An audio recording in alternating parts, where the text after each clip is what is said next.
As we look back and thinking back a year ago, having just come from Ukraine, from having been an observer in Sevastopol, having been very impressed by yet one more free and fair election in Ukraine.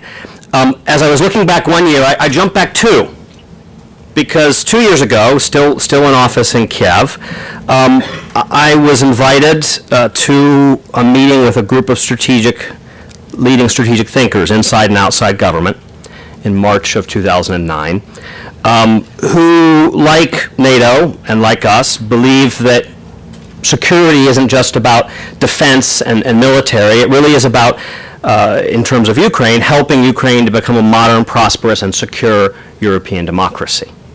A holistic view of national security. And that group got together and put together a report which was highlighted a number of challenges and highlighted that Ukraine faced at that time an increasingly precarious national security situation.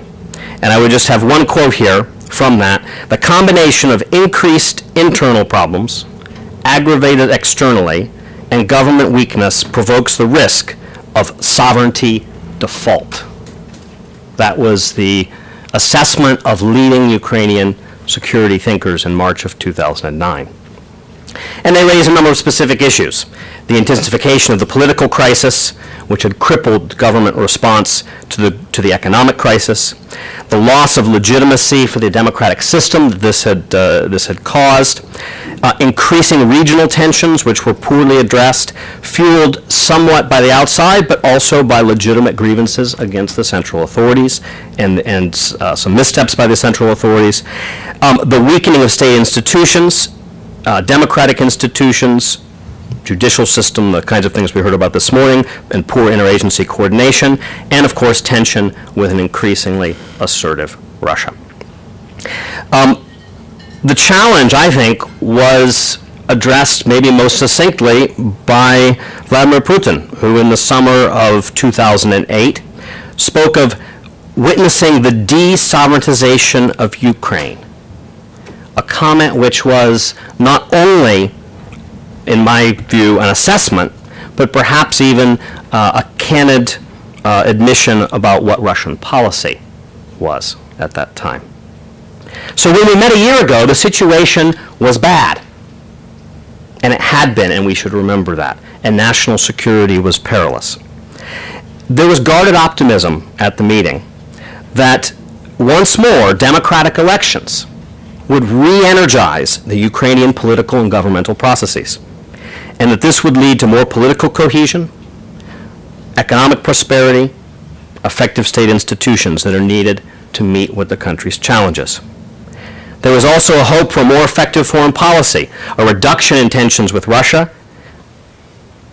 although hopefully in a way that would continue to defend Ukraine's interests, and a shift in relations from the West away from symbolic and declarative issues and towards practical cooperation. There have been, I think, over the past year, some potentially positive, there were immediately, at that time, some potentially positive indicators. And there have been some positive moments. But two caveats. Some of those early indicators still today require implementation. And secondly, some of them were not sustained or were counterbalanced by more negative trends.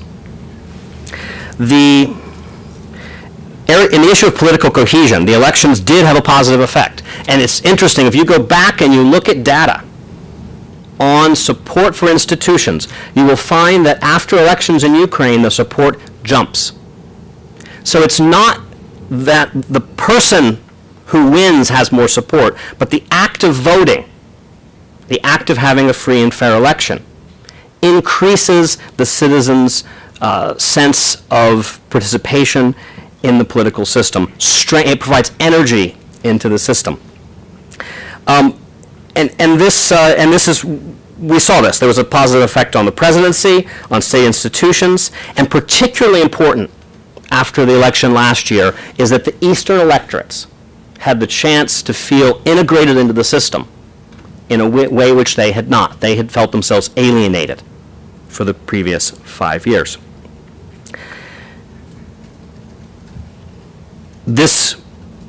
There were then some political decisions taken in April and May to convert this political moment, this election, into a cohesive, or into a change in the political system. And at this moment, some risks came in.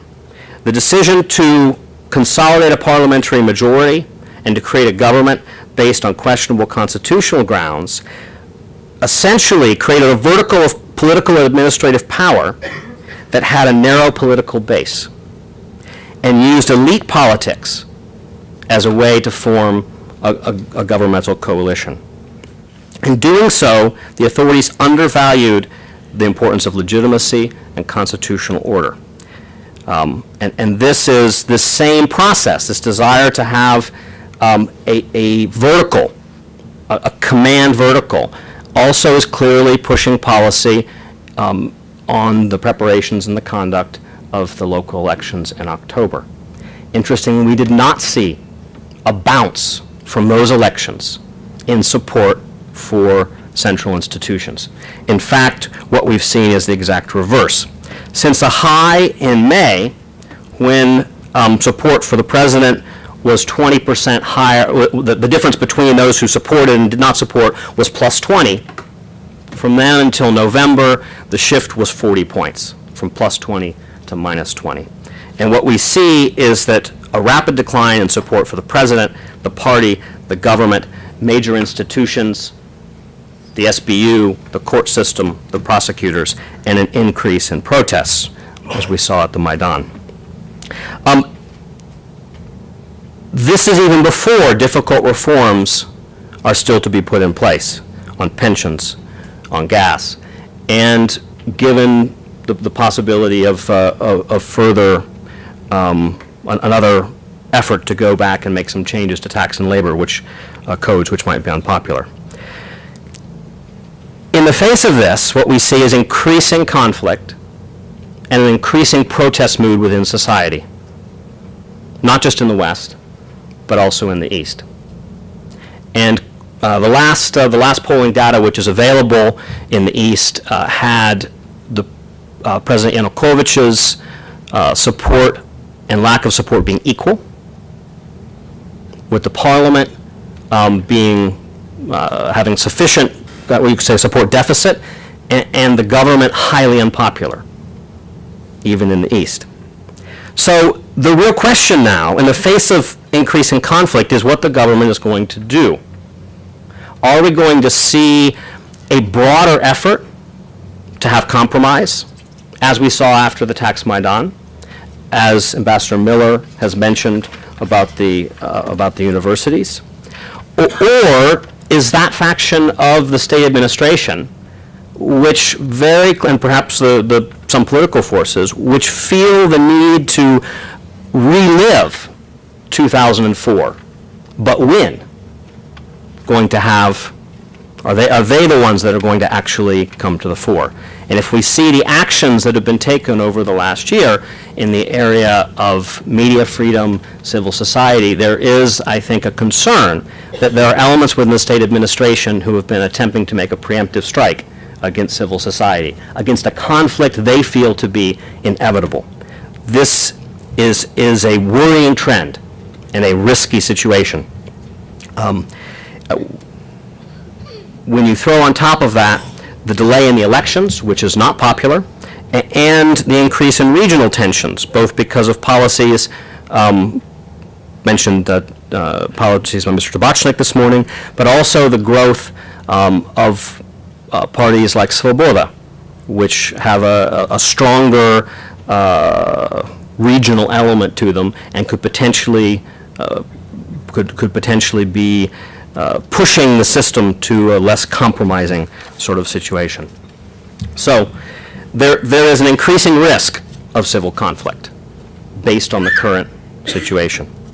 In terms of economic prosperity, we've seen steps on the macroeconomic level, returning to the framework of the IMF agreement, the Kharkiv deal, in an effort to lower gas prices.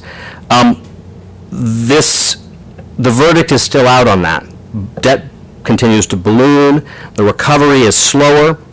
World Bank has come and said Ukraine's recovery is slowed by lack of structural changes, and the economy remains unbalanced, skewed towards big business with low popular participation in the market.